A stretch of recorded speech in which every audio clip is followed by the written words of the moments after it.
Hi, it's Steve.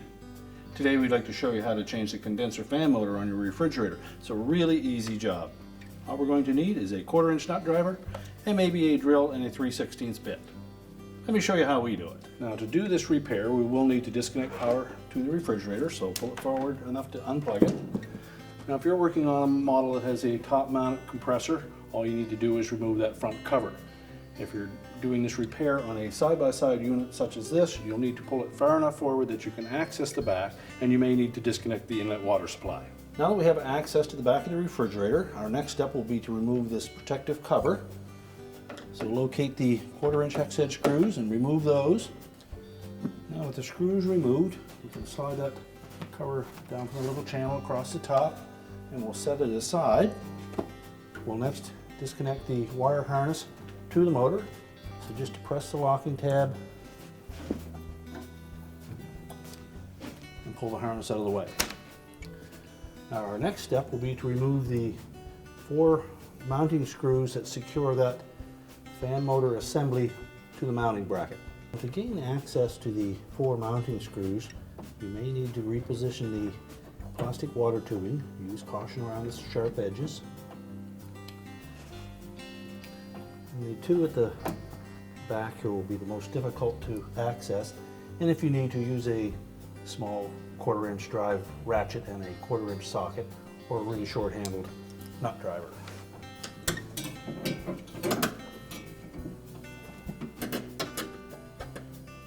And then the remaining 2 screws on the front.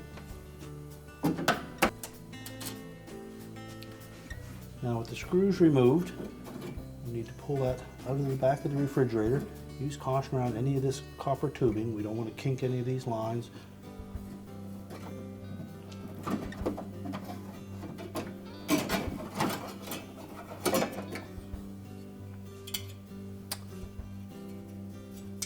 And now we can go about and install the new condenser fan motor on the existing bracket on this style of refrigerator.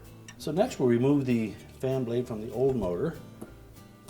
Just turn off this nut, and if you need to, use a pair of pliers to loosen it. And discard those. And next we'll use the 1/4-inch nut driver and remove the 2 mounting screws.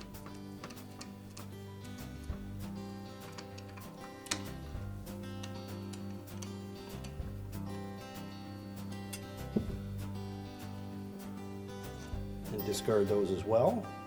Lift the motor off, discard that. Now the new motor will line up with one of these existing holes in that mounting bracket. So we're going to position that over one of those holes, and then we will locate a spot to drill a second hole for the second mounting screw. We can discard the auxiliary bracket, and then we'll install one of the screws in that opening just to hold it in place. And we'll use the new screws that came with the kit, and then we want to center that motor in that round opening. Then we'll mark the location of that hole, and we'll drill through the mounting bracket.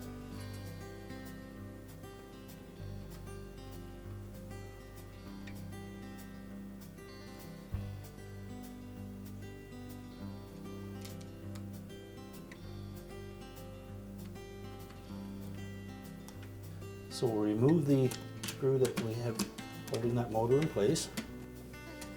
Lift the motor out of the way. And then we're going to drill a hole in that location that we've marked.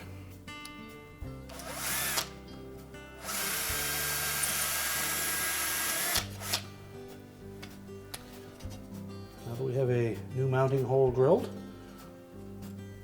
we'll go ahead and put that condenser fan motor back on.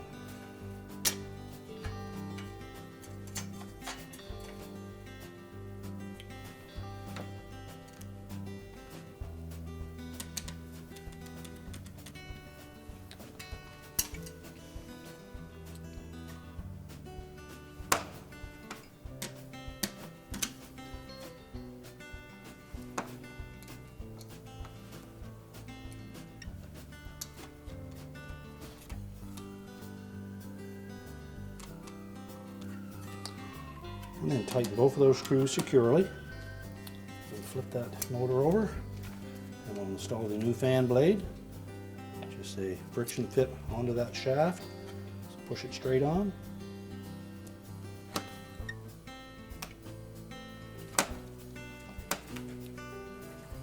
And now we can mount that assembly back into the refrigerator. So next we'll slide that motor into the opening. Just tuck that fan blade in past the housing. And I suggest that you just install one of the front screws first, and just loosely, enough to hold it in place. And then we'll put the rear ones in finger tight first. And with the two rear ones started, we'll put the last one in on the front. And then take our nut driver and tighten them all. And if you do have difficulty putting those two back screws in with your nut driver, again, you can use a small ratchet and a socket to do the job.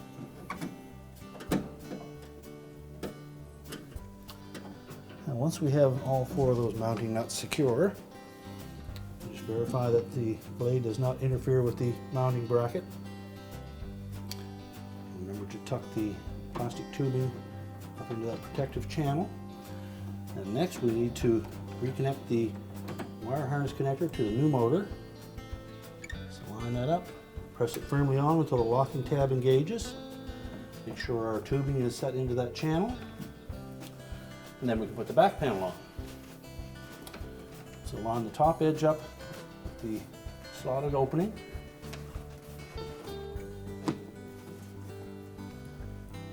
Center it properly, and then install the screws.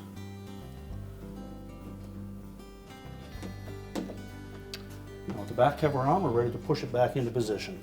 We can now reconnect the power, push the refrigerator back into place, and our repair is complete.